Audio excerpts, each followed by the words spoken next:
Chemotherapy तो हम लोग शुरू कर चुके थे, लेकिन इस फैसले के पीछे सबसे बड़ा कारण जो मेरा था वो यही था कि 3 महीने का टाइम दिया डॉक्टर ने। और एक जगह नहीं, मतलब आप जहाँ जहाँ सोच सकते हो तो हम सारी जगह गए थे, और जहाँ पर हम ट्रस्ट कर सकते थे तो हमें एक ही जवाब मिल रहा था कि 3 महीने का टाइम है। कीमो शुरू करा दी और हम लोग घर वापस आए कीमो लेने के बाद। तो क्या होता है ना कि जो पेशेंट होते हैं पैंक्रेटिक कैंसर के, पैंक्रियाज में जिनको कैंसर होता है, तो उनको लगातार ना पेन होता है। तो उस पेन को कम करने के लिए, दर्द को कम करने के लिए वो आगे की तरफ झुक कर बैठते हैं। और मेरे पापा भी ये काम करते थे। हमने अक्सर देखा उनका पोस्चर होता था, हम उसको नमाज पोस्चर कहते हैं। जैसे नमाज पढ़ते हैं ना मुस्लिम कम्युनिटी के अंदर, वैसा ही कुछ पोस्चर होता है, तो उसमें आराम मिलता है व्यक्ति को। तो अक्सर ऐसे बैठते थे। तो उस दिन भी कीमो कराने के बाद वो ऐसे ही थे। अब हम मतलब सारा परिवार हम उनके पास इकट्ठा थे और हम दर्द में देख नहीं पा रहे थे उनको। और ट्रेमाडोल दवा चलती है और पेन किलर्स भी चल सकते हैं, मगर ट्रेमाडोल काफ़ी स्ट्रॉन्ग पेन किलर होती है, तो वो उनको चल रही थी, वो खा रहे थे, लेकिन उससे कोई आराम ही नहीं हो रहा था। तो हम सब बड़े परेशान कि हम कुछ कर नहीं सकते, वो वाली पोजीशन में बैठे हुए थे। अचानक से मुझे ध्यान आया कि कहीं तो आयुर्वेद में ऐसा पढ़ा है कि आंकड़ा, आखा एक विष होता है। मान लो आपने अक्सर देखा होगा सड़क किनारे खूब लगा होता है, मैं फोटोज भी यहाँ डाल दूंगा। तो उसका जो मिल्क होता है, शीर होता है, उसका प्रयोग देखा हमने। और जो पत्ते होते हैं कि पत्तों को पीस कर आप लेप बना लो और गोमूत्र के साथ उसको लगा दो तो आराम होता है। अब क्योंकि कोई ऑप्शन नहीं था, और जहां मैं रहता हूँ, जैसा मैंने कहा, आपके आसपास भी ये आसानी से मिल जाएगा। आखा देखोगे सड़क पर लग रहा होगा। तो पत्ते उसके लाया मैं और उनको पीस के थोड़ा सा लेप बना के गोमूत्र के साथ, तो पापा के मैंने पेट के ऊपर लगा दिया उसको। तो मुझे नहीं पता सच झूठ, शायद उनको लगा हो कि पूरा परिवार परेशान है तो कह देता हूँ, या फिर शायद उनको आराम हुआ हो। तो उन्होंने कहा कि मुझे ठीक लग रहा है अभी और तुम परेशान मत हो, क्योंकि हम सब बाकी सब चीज़ें भी ट्राई कर रहे थे। कोई water bottle, hot water bottle जो होती है वो हम गर्म कर लाए कि हाँ चलो पापा को शायद इससे आराम मिलेगा, सिकाई करके। तो हम सब कुछ कर रहे थे, तो वो परेशान हो रहे थे देख के हमें। तो उन्होंने कहा मैं ठीक हूँ और तुम सो सकते हो, क्योंकि रात हो गई थी काफ़ी।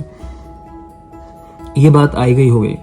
मैं उसके बाद जहाँ अपने पेशेंट्स देखता हूँ तो मैं वहाँ गया, तो लोगों को पता चला आसपास, और लोग अक्सर हेल्पिंग होते हैं, खासकर ऐसी बीमारी के बाद। सब आपको कुछ ना कुछ बताने की कोशिश करते हैं, जो भी वो जानते हैं। तो एक गांव के बूढ़े व्यक्ति मेरे पास आए। उन्होंने आकर मुझे बोला कि डॉक्टर साहब आप मेरे कहने से ना बिजनौर चले जाइए। तो बिजनौर में कोई एक जगह है कि आप वहाँ चले जाइए। तो वहाँ मेरे काफ़ी पेशेंट्स थे फैमिली के, जिनको मैंने भेजा, सभी को आराम लगा, तो आप भी वहाँ चले जाइए। अब क्योंकि मैं बिजनौर को अच्छे से जानता हूँ, तो मैंने कहा ठीक है। मतलब मैं पूरी तरह उनको ना नहीं कहना चाह रहा था, लेकिन मैंने बस वो बात ऐसे ही मतलब सुनी अनसुनी कर दी। अब उनसे बात चली रही थी, तभी एक और व्यक्ति वहाँ बैठा था। वो पूछने लगा मेरे से कि अच्छा डॉक्टर साहब उनको क्या चल रहा है। तो मैंने बताया कीमोथेरेपी चल रही है। तो बोला अच्छा हाँ, कीमोथेरेपी के अंदर तो सांप का जहर इस्तेमाल होता है, और डॉक्टर साहब को तो पता ही होगा कि सांप के जहर से ठीक हो जाते हैं। मतलब मैं जानता था कि हाँ आयुर्वेद में बहुत सारे ऐसे पॉइजन है जो यूज़ किए जाते हैं, लेकिन फिर भी मैं थोड़ा सा इंटरेस्ट दिखाते हुए उसको बोला कि नहीं बताओ तुम क्या जानते हो। तो उसने मुझे बताया। अब कहानी सच है या झूठी है तो मैं इसकी बिल्कुल जिम्मेदारी नहीं लेता, लेकिन जैसे मैंने सुनी वैसे मैं आपको बता रहा हूँ। अब लोग बताते हैं कि वहाँ पर एक कोई टीचर थे, और काफ़ी समय पहले की बात रही है। तो उनको उस ज़माने में कैंसर डायग्नोज हुआ होगा। जब कैंसर डायग्नोज हुआ वो बहुत परेशान हो गए। उसके बाद वो परेशान ही रहते थे, उनकी समस्या बढ़ती जा रही थी। एक दिन वो क्योंकि टीचर थे तो बच्चों को पढ़ाने का काम भी करते थे, उसके अलग से पैसे जैसे लेते होंगे, तो वो पढ़ाने के लिए जा रहे थे। और क्योंकि उन्होंने पैरों में शूज़ नहीं पहने हुए थे, चप्पल पहनी हुई थी, और रास्ते में कोई सांप रहा होगा, उसने उनके पैरों में काट लिया।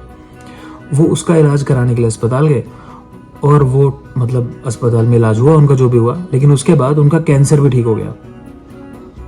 तो ये कहानी ने मुझे मतलब थोड़ा सा मेरी साइक को, मेरे मतलब मन को थोड़ा सा तो उसने परेशान कर दिया था कुछ समय के लिए कि ऐसा कैसे। और अब सीधे मैं ये तो नहीं सोच सकता कि सांप का जहर अपने पापा पे यूज़ कर लो। अच्छा ये बात हो गई। फिर इसके कुछ 1-2 दिन के बाद ही मैं अपने फिर गाँव गया।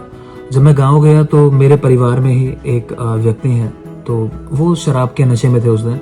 उन्होंने नशे में आके मेरे पास एक बात बोली बस कि अच्छा उनको क्या चल रहा है। तो अगेन मैंने बताया कीमोथेरेपी। तो उन्होंने मुझे कहा अच्छा हाँ कीमोथेरेपी मतलब सांप का जहर। और जब 2 लोगों ने और फिर काफ़ी लोगों ने वो गांव वाला किस्सा मुझे बताया, तो मेरे दिमाग में ये आया कि हाँ, क्या ऐसा हो सकता है कि सांप का जहर कीमोथेरेपी में इस्तेमाल होता हो किसी न किसी फॉर्म में, और क्या ऐसा हो सकता है कि अगर कीमोथेरेपी में नहीं यूज़ होता तो शायद चिकित्सा में यूज़ हो, क्योंकि हमारे आयुर्वेद में सच में ऐसा कहा गया है। जब पेट की जो बीमारियां हैं उधर रोग करके उनको आचार्य चरक कहते हैं। आचार्य चरक कौन है? तो ये कह लो आप सबसे पुराने चिकित्सक हैं जो दवाइयों के विषय में लिखते हैं। आचार्य चरक का आपने नाम सुना होगा। इसी तरह आचार्य सुश्रुत हैं जो सर्जरी में सबसे पुराने माने जाते हैं दुनिया में। और इवन कितने भी बड़े संस्थान हो आज के समय में, लेकिन father of rhinoplasty, father of surgery उन्हीं को कहा जाता है, आचार्य सुश्रुत को।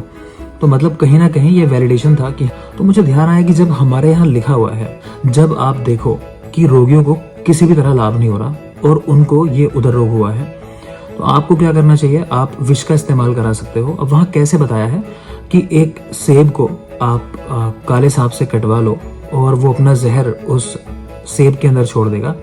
अब वो सेब आपको पेशेंट को खिलाना है, तो इससे क्या होगा? कह रहे हैं कि या तो पेशेंट की गति हो जाएगी, मतलब पेशेंट की मृत्यु हो सकती है, या फिर शायद उसका रोग ठीक हो जाएगा। और इसके फेवर में वो स्टेटमेंट दे रहे हैं कि अब कंडीशन ऐसी है, आक्रियायाम ध्रुवो मृत्यु क्रियायाम संशय भवेत्, कि अगर आप चिकित्सा नहीं करते हो कुछ, तो वैसे भी रोगी की मृत्यु हो जानी है। हाँ, अगर चिकित्सा कर दो तो एक संशय है, डाउट है कि शायद वो ठीक हो जाए।